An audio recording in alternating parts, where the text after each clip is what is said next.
നമുക്കിന്ന് ഈത്തപ്പഴം കൊണ്ട് എളുപ്പത്തിൽ ഒരു ഹലുവയുണ്ടാക്കാം. അതിന് 10-15 ഈത്തപ്പഴം എടുത്ത് അതിൻ്റെ കുരുവെല്ലാം കളഞ്ഞ് മാറ്റി വയ്ക്കാം.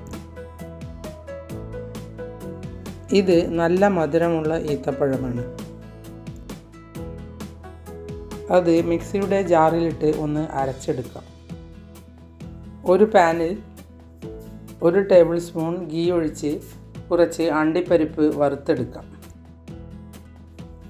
ഇത് വറുത്ത് മാറ്റി വെച്ച ശേഷം ഇതിലേക്ക് അരച്ച ഈത്തപ്പഴം നമുക്ക് ഇട്ട് കൊടുക്കാം. ഇതുണ്ടാക്കാൻ പണിയൊന്നുമില്ല, നല്ല സ്വാദാണ്.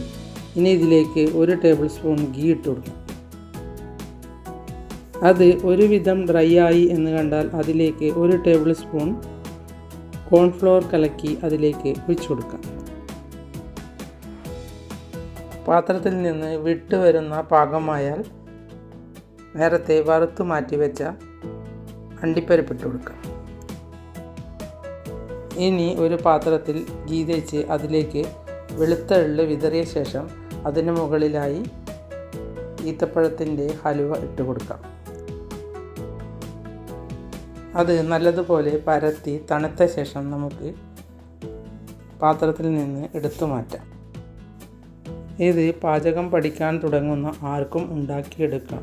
നല്ല സ്വാദും കൂടിയാണ്. എൻ്റെ വീഡിയോ ഇഷ്ടപ്പെട്ടുവെങ്കിൽ ലൈക്ക് ചെയ്യാനും സബ്സ്ക്രൈബ് ചെയ്യാനും മറക്കരുത്.